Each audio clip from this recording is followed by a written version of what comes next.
আপনার মুসল্লি একটা খালি স্বপ্নে দেয় বাপে কয় আমারে হজ করাইতে, না করাইলে নাকি ঝামেলা আছে, এর লেগে হে আমারে করাইতেছে।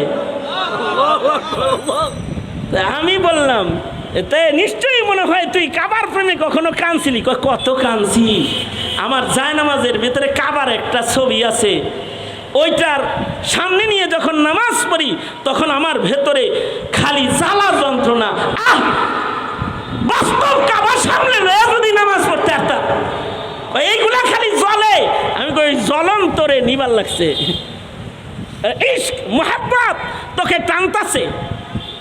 কারণ কাবার সাথে একটা মুহাব্বতের তাআল্লুক, এটা শুধু মানুষের না, আল্লাহর সাথে মুহাব্বত যেমন সব মাখলুকের, নবীর সাথে মুহাব্বত যেমন সব মাখলুকের, কাবার সাথেও মুহাব্বতটা সব মাখলুকাতের। কারণ আল্লাহ তাআলা রব্বুল আলামিন মুহাম্মাদুর রাসূলুল্লাহ সাল্লাল্লাহু আলাইহি ওয়াসাল্লাম রহমাতুল লিল আলামিন, আর কাবা বাইতুল্লাহ হলো হুদাল লিল আলামিন। এ কারণে মানুষ যখন কাবা ভালোবাসে না তখন আবাবিল কাবার পাহারা দিয়েছে। এ কাবাকে কখনো কখনো সাপে তওয়াফ করে, কখনো কখনো এই কাবার তওয়াফ হাইওয়ান জানোয়ারে করেছে। এই কাবার প্রেম সকল মাখলুকের ভেতরে কাবার প্রেম আছে।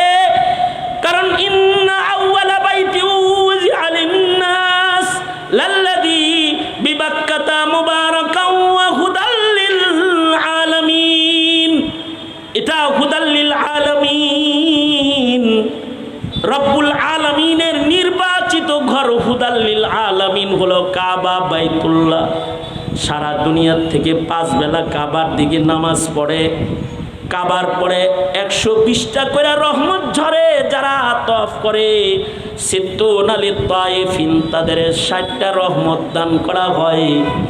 আর বাঈনা লিল মুসাল্লিন, সারা দুনিয়ার থেকে কাবার দিকে ফিরে যারা নামাজ পড়ে তাদের 40টা রহমত দান করা হয়।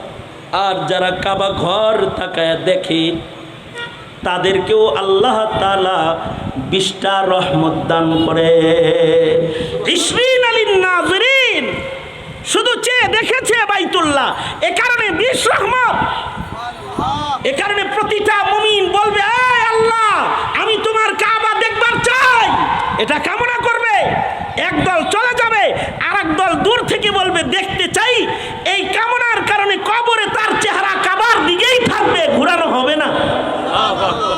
মুহাব্বতের বদলে আশেক হিসেবে কেবলামুখী কবরে ঘুমায় রবে।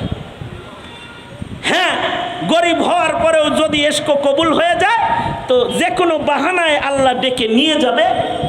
এই বিষয়টা এক বুজুর্গের একটি বর্ণনার মাধ্যমে আপনাদের কাছে পেশ করে আমি আজকের মতো আমার আলোচনা শেষ করে দিই। সেটা হলো মাআরিফুল কোরআন তো দুইটা, একটা মুফতি আজম